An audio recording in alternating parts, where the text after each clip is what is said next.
안녕하세요. 안녕하세요.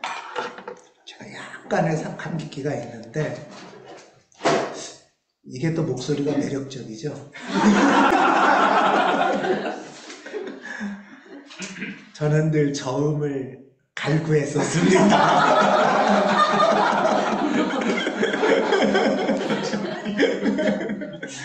나는 물렁면.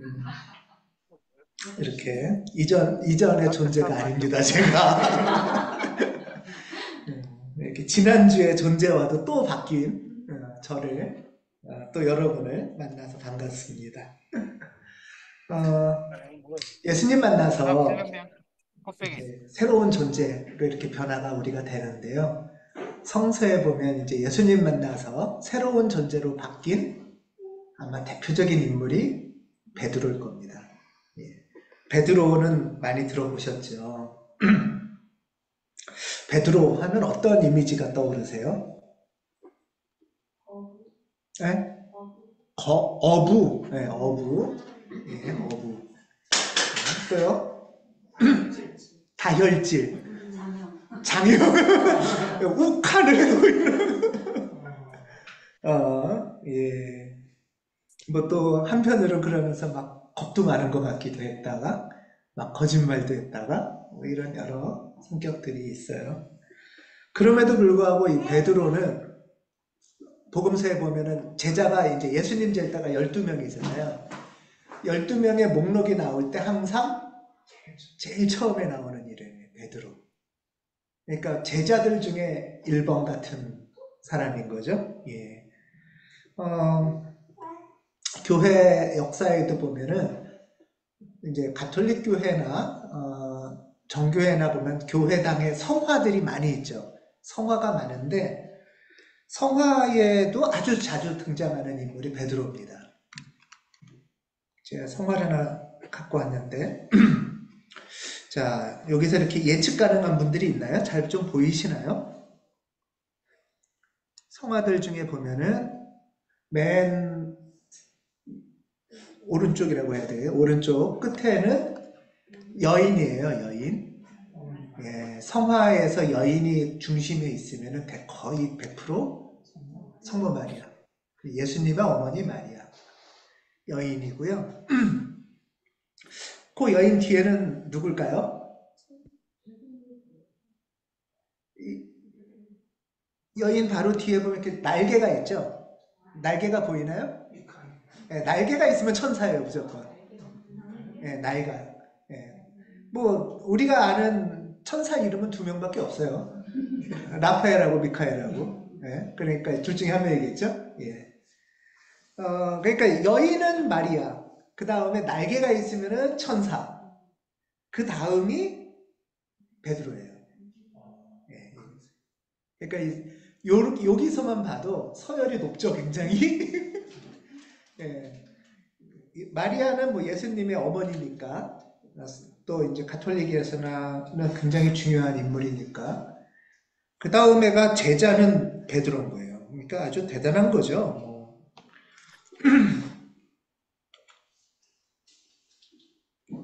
이게 잘 안 넘어가네요. 다음으로 좀 됐습니다. 여기는 어딜까요? 여기는 전 세계에서 제일 큰 성당, 바티칸에 있는 성 베드로 대성당. 예. 로마 서방교회의 중심은 로마잖아요. 가톨릭 교회라고 하죠. 우리는 가톨릭 교회의 중심은 로마고 그 로마에 이 바티칸 대성당에 교황이 있는 거예요. 교황. 그러니까 가톨릭 교회의 최고 수장이 여기에 있어요. 그러니까 전 세계 가톨릭 교회의 최고 중심이에요, 여기가. 근데 이 성당의 이름이 바로 베드로 성당이에요, 베드로. 성당의 이름이. 성 베드로 성당이라고 하죠. 성 베드로 대성당, 이렇게 말하죠. 그러니까, 서방교회, 가톨릭교회의 중심은 베드로인 거예요. 그리고 교황은 베드로의 후예들이에요. 가톨릭 교회에서는 일대 교황을 베드로라고 불러요. 네. 그 정도로 이제 어마어마한 인물이에요. 이 베드로 성당은 그냥 우리가 맘대로 지은 게 아니고요. 교회 전통에 의하면 모든 성당은 무덤이에요. 누구의 무덤일까요? 네, 베드로의 무덤이에요. 그래서 이 어마어마한 대성당에 성찬대가 있을 거잖아요. 성찬상의 지하 무덤이 베드로 무덤이에요. 그러니까 이제 전해지는 이야기에 의하면은 베드로는 이렇게 죽었다고 합니다. 그러니까 십자가를 거꾸로 매달려서 뭐 일설에 의하면 어떻게 감히 예수님처럼 내가 하겠냐. 나는 거꾸로 매달아 달라라고 얘기했을 만큼 그래서 거꾸로 이런 십자가는 예수님의 죽음을 상징하잖아요. 거꾸로 뒤집혀진 십자가는 베드로의 죽음을 상징해요. 이렇게 대단한 인물이 베드로입니다. 가톨릭 교회는 어떻게 보면 좀 약간 과하다 할 만큼 베드로가 뭐 그럴 수밖에 없기도 하죠. 교황의 이 흐름도 있고 그 중심에 베드로 성당이 있으니까 좀 지나칠 만큼 이렇게 존경의 전통이 있는데 비해서 우리 개신교는 베드로를 조금 약간 과할 만큼도 약간 무시하는 폄하하는 그런 좀 측면도 있어요. 오늘 우리는 베드로의 좀 초기 모습을 좀 살펴보면서 예수님을 만나서 새 존재, 새로운 존재로 변화되어가는 여정, 예수님을 만나고 변화되는 그의 여정을 좀 따라가면서 묵상을 해보려고 합니다. 이 본문은 마태복음 4장 18절에서 20절 말씀이에요. 마태복음 4장 18절에서 20절인데 이게 마태복음에서 베드로가 처음 등장하는 장면이에요. 마태복음에서. 자, 여기서 우리가 이제 몇 가지 정보들을 한번 취득해 봅시다. 뭘 알 수 있을까요? 우리가 여기 마태복음 4장에서 베드로가 처음 등장할 때 베드로의 뭐를 알 수 있을까요? 한번 추측해 보세요. 이걸 보면서. 예, 가족관계도 있고 또 직업은 뭐죠? 어부. 예, 그들은 어부였다. 예, 어부가 있고요. 가족관계는 어떻게 나와요? 형제를 뭐죠? 안드레랑 형제네요. 예. 다음에 또 뭐 있을까요? 예, 베드로라는 시몬. 그러면 본명은 시몬일 가능성이 커요. 네, 시몬이에요, 이름은. 이름은 시몬. 또 있나요? 예. 살고 있는 곳. 예, 어디죠? 예, 갈릴리 바닷가. 네, 갈릴리 바닷가예요. 갈릴리의 바닷가. 이게 잘 안 넘어가시네요. 나중에 보겠습니다. 네. 갈릴리 바닷가에 살고 형제가 있어요. 시몬과 안드레. 이제 다른 데서 보면은 시몬이 형이고 안드레가 동생이래요. 그러니까 시몬과 안드레가 있고, 근데 베드로라는 시몬이네요. 예. 이게 뭔가 봅시다. 그 다음에 이들의 직업은 어부예요. 예. 또 알 수 있는 게 있나요? 성격? 어떤 성격을 알 수 있어요? 되게 순종적인 것. 왜요? 너희를 사람을 낳는 업으로 삼겠다라고 했는데 곧 바로 버리고. 맞아요. 곧 버리고 그물을 버리고 따랐다. 야, 성격이 순종적인 거라고 할 수도 있고 한성격인 학교 갔다고 할 수도 있지 않아요? 예, 이 곳은 한글 성경에서만 번역한 게 아니고요. 제가 찾아보면 그리스어에도 곧이라는 부사가 나와요. 그러니까 이걸 분명히 의도적으로 넣은 거예요. 예, 즉시 이런 거예요. 바로 예수님 만나고 예수님이 따라와라 하니까 바로. 물론 이전부터 뭔가 목마름이 있었을 수는 있겠죠. 목마름이 있었을 수도 있겠지만 하여튼 성격이 만만치 않은 거예요. 예. 어떤 좀 단호한 이런 성격도 보여주고 있어요. 자, 여기서 조금 더 볼 거는 그랬을 때 이제 베드로 혼자서 시몬 혼자 곧 떠난 건 아니고 시몬하고 안드레가 같이 갈릴리를 떠났죠. 그러니까 어부를 떠났죠. 그물을 버렸어요. 야, 이 사람이 이렇게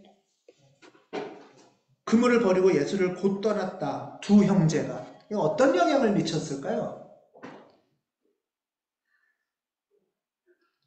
가족들의 생계. 그렇죠. 집안이 휘청할 거예요. 아들 둘이 어부가 있는데 이 집 형제가 몇 명인지는 잘 모르지만 장성한 아들 둘이 갑자기 집안을 떠난 거예요. 야, 이게 게다가 어부를 그만 아마 옛날에는 이게 직업이 막 자유롭게 선택하는 게 아니잖아요. 이 집은 가업이 아마 어부였을 거란 말이에요. 어부를 떠난다는 얘기는 가업을 떠난다는 얘기예요. 가업. 우리 집안 대대로 설렁탕집을 하는데 얘가 갑자기 떠나가지고 다른 책을 팔러 떠난대. 이거는 그냥 직업 선택의 문제가 아니라 집안을 떠나는 거예요. 그렇죠? 집안을 떠난다는 거예요. 부모를 떠난다는 건 부모의 보호로부터 떠난다는 거고요. 부모의 가르침을 받고 살다가 가르침으로부터도 떠나겠죠. 부모는 책 파는 건 모르니까 부모가 아는 건 설렁탕밖에 없단 말이에요. 그러니까 거기서 보호도 받고 시키는 대로 따르고 경제적 혜택도 누렸겠죠. 근데 이 아들 둘이 떠났다는 거는 그냥 쉽게 떠났을까요? 아마 이 집안을 휘청하게 하면서 떠났을 수도 있어요.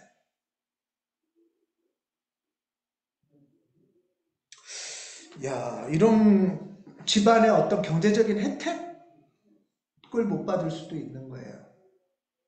돌봄도 못 받고. 이런 걸 볼 때 어떤 생에 깊은 목마름이 있었을 수도 있겠지만 어쨌든 그 결정은 굉장히 사실은 단호하고 아주 큰 영향을 미칠 거라는 걸 알면서도 떠나는 거예요. 그냥 요즘 뭐 이사 가는 수준하고는 달라요. 네. 가족과 관련한 이야기가 한 군데 나와요. 마태복음에. 마태복음 8장에 보면 예수님이 베드로 집에 가는데 베드로 집에 베드로의 장모가 있었다고 그래요. 그럼 베드로는 기혼자예요. 상상을 잘 못했을 수 있죠. 베드로는 기혼자예요.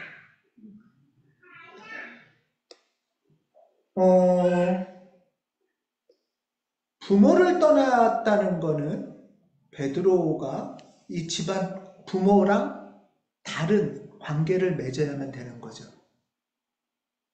장모랑도 다른 관계를 맺는다는 건 아내랑도 다른 관계를 맺어야 되는 거겠죠. 그런데 8장이니까 이제 뒤에 나왔는데 베드로 집에 장모님이 있고 예수님이 장모를 아픈 걸 고쳐줘요. 그러면 그냥 무조건 단절하고 끊고 이제 너와 당신들하고 나는 남남이야 하면서 약간 출가한 스님처럼 그런 건 아닌 것 같아요. 완전한 남으로 단절된 상태로 사는 건 아닌데 새로운 관계로 설정을 하는 거예요. 새 존재가 된다는 거예요. 어쩌면은 이 베드로는 이전까지는 업으로 해서 부모도 봉양하고 장모님도 먹여 살렸을 텐데 이 8장에 의하면 예수님의 돌봄을 전해줘요. 경제적 부양이 아니라 영적 부양을 하는 거예요. 어떻게 보면. 새로운 존재가 된다는 건 나 혼자 갑자기 산속에 뚝 떨어지는 게 아니라 거리를 두면서도 새로운 관계를 맺어가는 거예요. 이전의 관계랑은 다른 관계. 이 세상에만 해당되는 관계가 아니라 새로운 존재로서 부모와 형제와 아내와 장모와 관계를 맺어갔나 보다 하는 걸 예측할 수가 있죠. 사실 우리가 신앙인이 돼서도 여러분 관계가 새롭게 바뀌지 않습니까? 이전에 만나던 친구들하고 관계가 새로워지고, 그쵸? 변화되잖아요. 그랬을 때 내가 이제 신앙인이 됐으니까 모든 전화번호 삭제하고 연락도 안 받고 이건 아니잖아요. 그렇지만 이전의 방식을 동일하게 하진 않죠. 새로운 존재가 되는 거는 나와 하나님과의 관계이기도 하지만 나와 부모, 나와 친구, 나와 아내, 경제적인 부양을 못했을지라도 하나님의 영적 돌봄으로 어떻게 부모를 돌봤을까 하는 상상을 해보게 되더라고요. 이게 베드로의 새 모습이에요.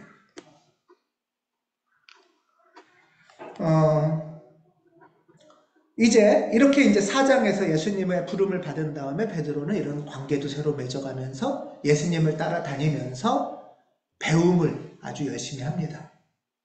그래서 정말 수제자가 되는 거죠. 복음서에 보면 이 마태복음 4장 이후에 가장 많이 등장하는 제자가 베드로예요. 예수님하고 대화도 하고 야단도 맞고 또 몸으로 막 배우기도 하고 이럽니다. 그리고 이제 오늘 이 마태복음 16장에 전반부에 보면 이제 예수님하고 베드로의 대화가 나와요. 아주 중요한 대화인데요. 마태복음은 일종의 이 스토리로 치면 16장이 드라마로 치면 이렇게 쫙 올라가다가 이렇게 절정에 달하는 거예요. 16장이. 예. 자, 절정에 달할 때 이제 절정에 다다르기 직전에 이제 이 이야기가 시작이 돼요. 예수님이 제자들에게 물어봅니다. 사람들이 인자, 나를 뜻한 예수님 스스로를 지칭하는 말이에요. 사람들이 나를 누구라고 하냐? 이렇게 이제 제자들한테 물어봐요. 그러니까 제자들이 이제 여태 쭉 쫓아다닌 거죠. 그래서 이제 사람들은 막 예수님이 병도 고쳐주고 먹을 것도 주고 귀신도 쫓아내고 하니까 뭐 예를 들면은 뭐 세례자 요한이다, 엘리야다, 뭐 죽은 예레미야가 돌아왔다, 뭐 이런 소문들이 많습니다. 이렇게 물어봐요. 이게 사람들의 얘기인 거죠. 그리고 여기서 끝나는 게 아니라 이제 다음 장으로 넘어가기 전에 예수님이 물어보는 거예요. 사람들은 그렇게 얘기를 하는데 니네들은 나를 뭐라고 생각하니? 라고 물어보시죠. 여기서 답을 어떻게 하느냐에 따라서 다시 복습을 하거나 다시 복습을 하거나 아니면 그 다음 장으로 나갈 수가 있는 거예요. 그래서 너희들은 나를 누구라고 하느냐 하는데 베드로가 대답을 합니다. 선생님은 살아계신 하나님의 아들 그리스도십니다. 드디어 제자가 이 시간들을 거치고 집도 버리고 새롭게 관계도 맺고 쫓아다니고 해서 드디어 제자가 이 예수님은 그냥 훌륭한 선생님이다 정도가 아니라는 걸 깨달은 거예요. 눈이 뜨인 거예요. 그리스도라는 고백이 여기서 처음 나와요. 성경에서.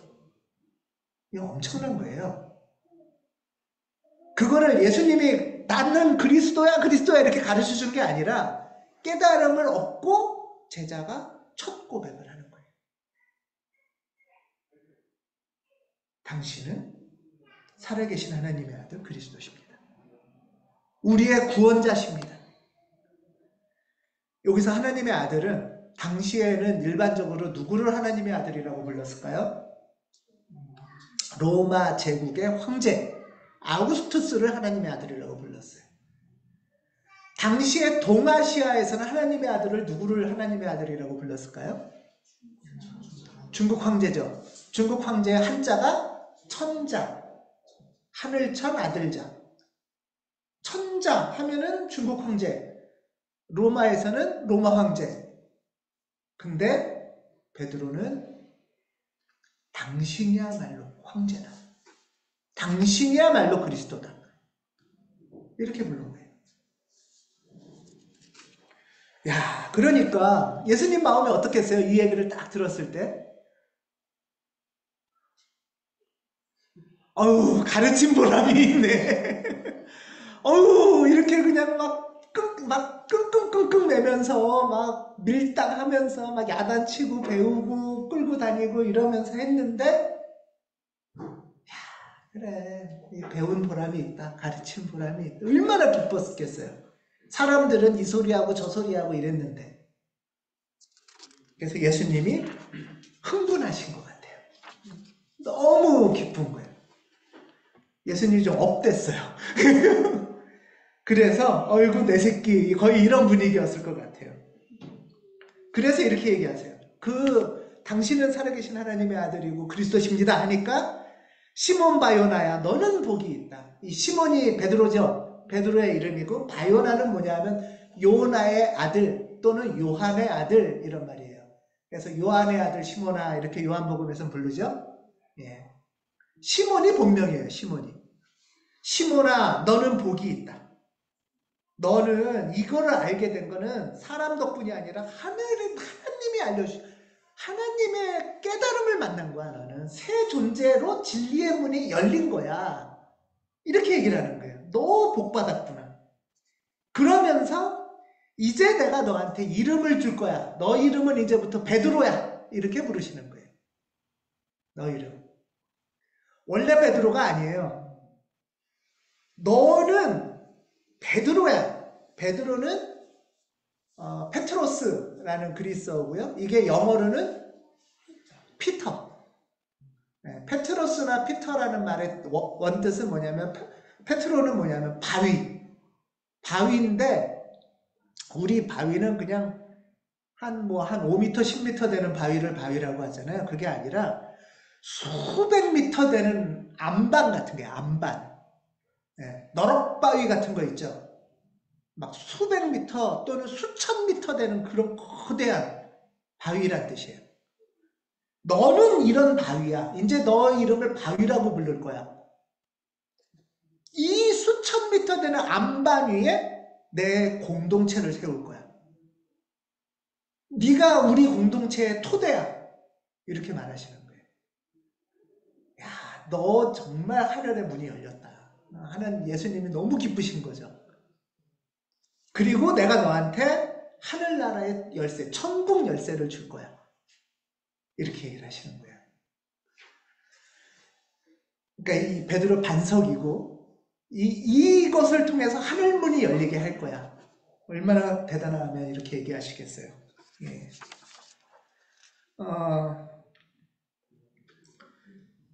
그러니까 이 베드로라는 이름은 곧 베드로의 정체성, 시몬의 정체성이고 시몬의 소명이고 부르심이고 삶의 이유예요. 이 전통 때문에 옛날에 이제 교회들에서 세례 받을 때 세례명을 주는 거예요. 원래 이름이 아니라 네 소명대로 살아라 하는 거거든요. 이런 이름을 주죠. 가톨릭 교회나 성공회 교회나. 예. 그러니까 베드로야 하고 불리우면 내가 왜 사는 거지? 내가 어떤 존재지? 내가 어떤 은총으로 이런 이름을 받았지? 하는 걸 깨달아가는 거겠죠. 우리 이 사람이 베드로라고 했어요. 요 천사 있고 그 옆에가 베드로인데 베드로 왼손에 뭐가 있는지 보이세요 혹시? 작아서 안 보이나요? 열쇠. 모든 성화에 열쇠가 있으면 그건 베드로예요. 그리고 여기는 어디냐면 아까 말한 바티칸 대성당 정면에 보면은 왼쪽에 큰 조각상이 있고 오른손에 열쇠가 들고 있어요. 이게 베드로예요. 베드로 조각상이 맨 앞에 있어요. 그러니까 베드로 성당이겠죠. 예. 그리고 이게 바로 베드로의 문장이에요. 베드로를 상징하는 문장이에요. 거꾸로 단 십자가. 그 다음에 천국 열쇠. 예. 이 어마어마한 영광의 인물이에요. 베드로. 자, 예수님이 막 흥분하셨어요. 이 데리고 다닌 보람이 있구나. 막 거의 이놈 새끼 막 이러면서 넌 반석이야. 너 열쇠야. 하나님이 네가 이제 나를 알아보는구나. 내가 그리스도고 하나님이 날 보내신 이유를. 그러고서 이제 예수님이 기쁘셔가지고 한 걸음 더 나가는 진리를 우리 가자. 더 하나님에게로 가자 하면서 가르쳐 주세요. 그게 이거예요. 바로 이어서 나오는 말이에요. 그때부터 예수께서는 베드로한테 또 가르쳐 주세요. 이제 내가 예루살렘으로 가야 돼. 여긴 어디였을까요? 여태까지는 갈릴리에 있었겠죠. 갈릴리가 활동 본거지예요. 예수 공동체 활동 본거지는 갈릴리였는데 이제 예루살렘으로 가야 되고 그 다음에 나는 고난을 받아야 되고 죽임을 당해야 되고 사흘째 되는 날에 살아날 거야. 이런 얘기를 했어요. 하늘의 진리를 점점 더 가르쳐 줘야 되는 거예요, 이제. 그런데 알겠습니다. 자, 지금 이 지도에 보면은 저 위에 조그만 저기가 갈릴리예요. 호수. 그다음에 밑에 사해의 윗부분이 예루살렘으로 이제 내려가는 거예요. 저 갈릴리에서 본거지에서 예루살렘으로 내려가는데 자, 천국 열쇠도 있고 반석 같은 것도 있고 하늘의 깨달음도 얻었고 이제 하늘나라를 위해서 우리가 더 해야 될 일이 있다 하면서 막 진리를 열어주셔요. 근데 바로 이어서 베드로가 주님 안 됩니다. 절대로 이런 일이 주님께 일어나서는 안 됩니다. 하고 말하면서 예수께 대들었다고요. 대들었다는 말도 헬라어에 그대로 나와요. 대들었다는 거는 당신이 잘못했다 하면서 대들었다는 말의 뜻이 어디 있냐면은 상대의 잘못을 크게 소리치고 호되게 질책한다. 이렇게 나와요.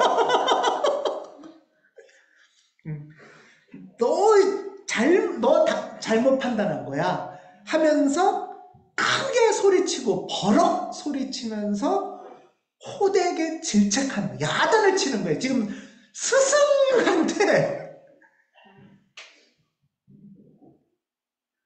아주 온전한 파이팅을 보여주고 있는 거죠.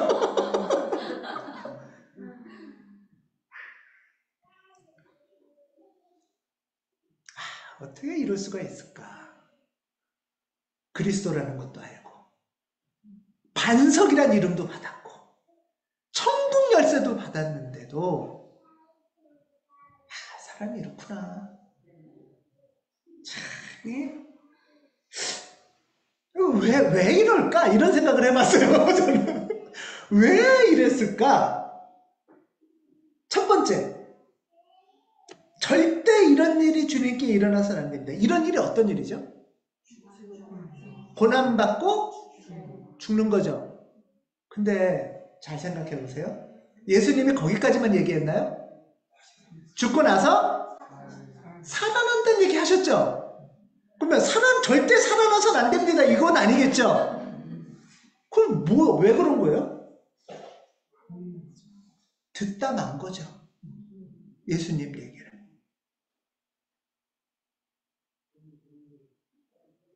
참 이게 우리구나. 분명히 고난받고 죽고 살아날 거라고 얘기했는데 일단 예루살렘 간다는 데서부터 빈정이 상했을 수 있어요. 그냥 여기 계속 있지. 지금 얼마나 좋아.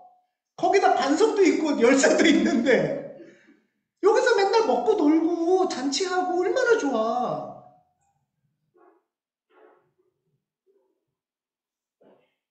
올라간다는 것부터 마음에 안 들었을 것 같아요. 근데 고난을 받아 죽어? 이제는 안 들리는 거예요. 안 듣는 거예요.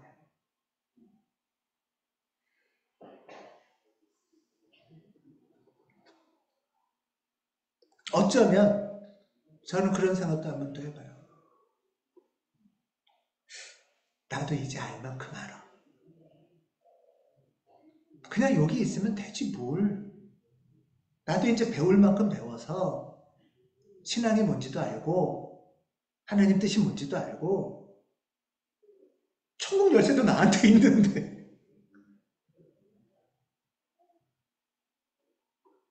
이 세상에만 해당되는 지혜가 전부라고 생각해요.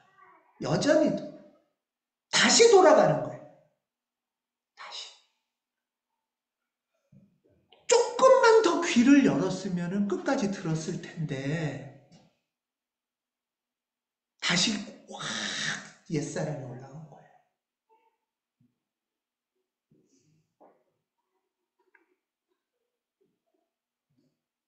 그래서 한 걸음 더 깊은 진리로 나가지를 못한 거예요. 조금 더 온전함으로 나가지를 못한 거예요.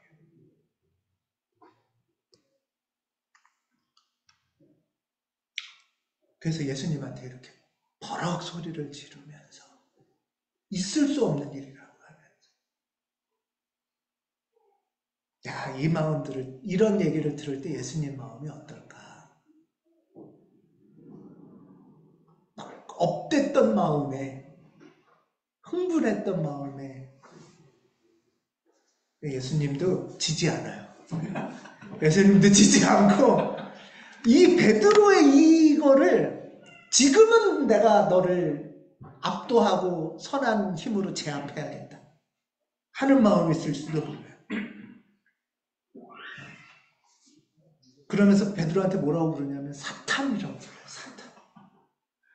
그리고 걸림돌이라고 해요. 물러나라고 해요. 어쩌면 너는 안 쫓아오면 나는 너 버리고라도 가야 돼 하는 마음일 수도 있어요.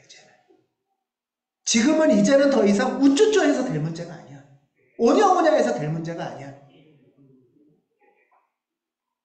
여기서 걸림돌이라는 거는 가는 거를 가로막는 돌이란 뜻이잖아요. 그래서 저는 이 생각을 해봤어요. 반석이었죠. 방금 전에 베드로는. 반석은 어디에 있어야 되죠? 눈에 보여요? 안 보여요? 반석은 땅 속에 있어야 돼요. 땅 속에 깊고 넓게 너럭바위처럼 쫙 있을 때 모든 생명을 떠받칠 수가 있어요. 근데 이게 지성질대로 땅을 뚫고 올라오는 순간 반석 위에 있던 건물은 다 무너지고 지진이 나고 오도 가도 못하게 가로막아버리는 걸림돌이 되어버리는 거예요. 야, 이게 이렇구나. 베드로는 반석도 될 수 있고 걸림돌도 될 수 있어요. 지금 새 존재냐 옛 존재로 다시 가느냐의 진짜 기로에 서 있는 것 같아요. 저는. 내 뒤로 물러가라. 이거는 옛사람으로 돌아갈 거냐 아니면은 하나님의 사람으로 올 거냐. 지금 너 마지막 순간이야. 지금 어떡할래? 이 얘기를 하는 것 같아요. 저는. 그러면서 이 말씀을 하시는 거예요. 누구든 나를 따라오려거든 자기를 부인하고 제 십자가를 지고 나를 따라라가 여기서 나오는 말이에요.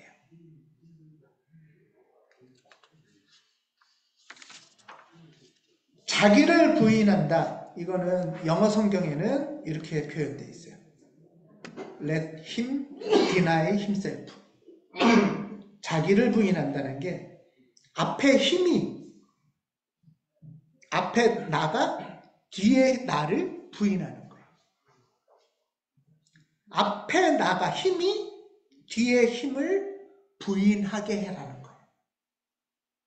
그럼 내 안에 두 나가 있는 거죠.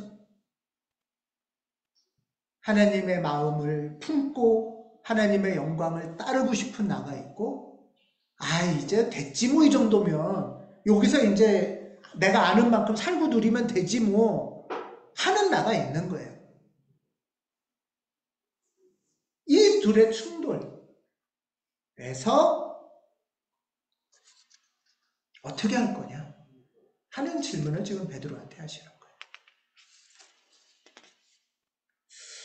지금 여기 막 베드로도 지금 막 성질내고 막 대들고 했더니 예수님은 야 이 사탄 XX야 막 이러면서 야 이 걸림돌아 막 이러면서 막 나 안 쫓아오려면 꺼져버려 막 이러면서 막 지금 이런 상황이에요. 지금 완전히 막 아침 드라마의 거의 절정 같은 이런 상황이 된 거예요. 지금 저는 이게 완전히 고조인 것 같아요. 막 김치를 얼굴에 집어 던질 것 같은 지금 이런 분위기가 된 거예요. 지금 저는 막 그게 상상이 돼요. 지금 마태복음이 은혜에서부터 막 올라가서 16장까지 올라간 거예요. 그래서 최고조가 됐어요. 지금 집어 던졌어요. 지금 자 이거 어떻게 하시겠습니까? 이제 예수님도 너 가려면 가. 베드로도 이건 아니야. 막 이런 거예요. 지금 그러고 16장은 여기서 끝나요. 마태복음 16장이. 자, 여러분들 베드로라면 어떻게 하시겠습니까? 또 예수님이라면 어떻게 하시겠습니까? 너 실망이다. 오지 마. 내가 너를 말이야. 막 얼마나 애지중지하고 가르치고 먹이고 살려서 여기까지 하고 니네 장모 고쳐줘 뭐 해줘 다 했는데 예수님도 그랬을 것 같고요. 베드로도 야, 이제 지겨워 안 해. 이 상태로 16장이 끝났어요. 그리고 이제 17장이 이어져요. 17장이 어떻게 이어지냐 하면 그리고 엿새 뒤에 이렇게 시작이 돼요. 소강 상태인가 봐요. 그리고 엿새 뒤에 예수께서는 베드로와 야고보와 그의 동생 요한을 따로 데리고서 높은 산에 올라가셨다. 예수님도 베드로를 포기하지 않으셨고 베드로도 예수님을 떠나지 않았어요.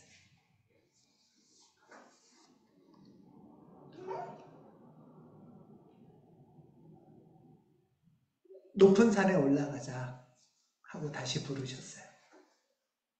그러니까 베드로도 네 하고 다시 높은 산을 따라 올라갔어요.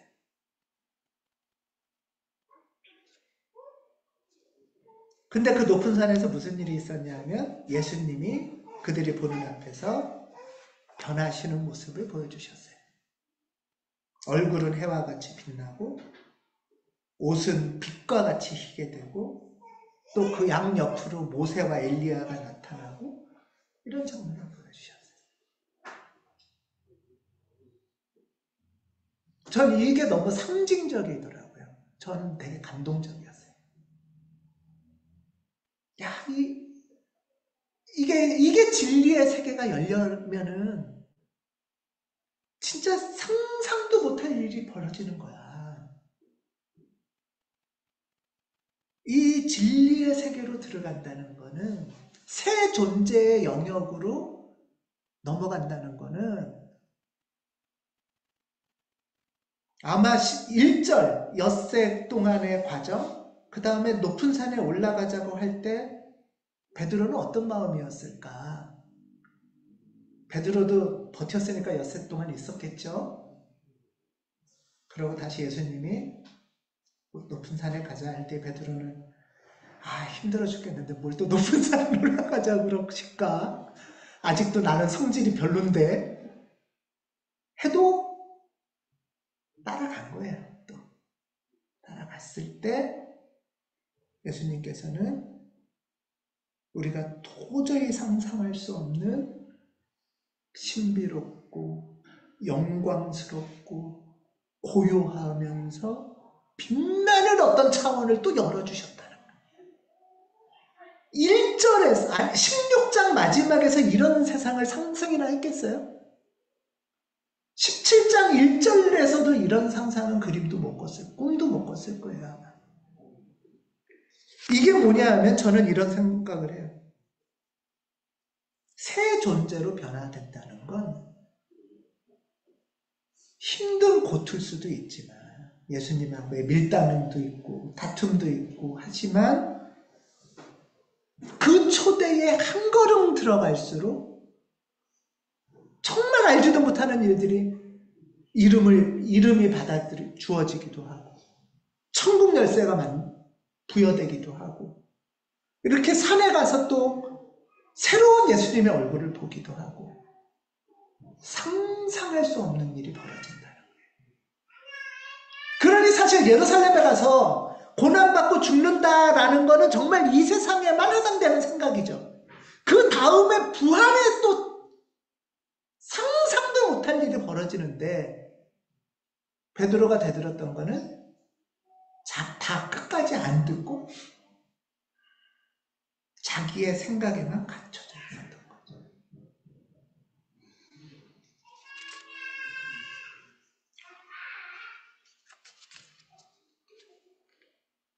저는 이 엿새, 이 밀당의 긴장과 밀당의 이 엿새 시간이 저는 두 예수님과 베드로 모두에게 힘들면서도 은총의 시간이었을 것이다. 베드로라고 때려치고 갈릴리로 가고 싶지 않았겠어요? 부모도 걱정되고 장모도 걱정되고 아내도 걱정되고 지금 내가 여기까지 온 것도 힘들어 죽겠는데 이제는 또 예루살렘까지 가재. 옛 생각에만 사로잡혀 있으면 이런 생각에만 사로잡혀 있었을 거예요. 하지만 이 엿새의 시간은 특별한 기도와 은총의 시간이었을 것이다.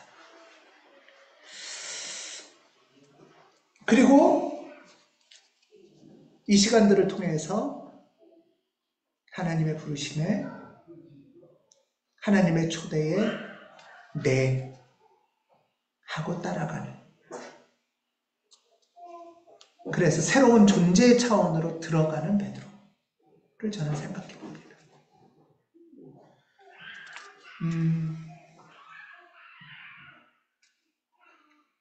베드로 성인을 통해서 사람이 정말 그냥 일반의 옛사람이 어떻게 새로운 사람으로 부름의 여정에 응답받으며 가나 하는 것을 저는 생각해 보게 됩니다.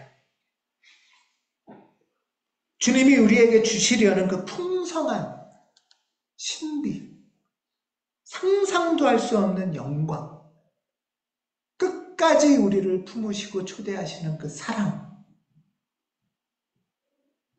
그 세계가 우리 앞에 있다는 것을 여러분 상상하시기 바랍니다. 주님의 초대에 감사하고 이전의 나를 부인하며 새 존재의 길로, 그 문이 열리는 그 영광스러운 길로 응답하며 들어가는 우리 모두가 되기를 기원합니다. 기도하겠습니다.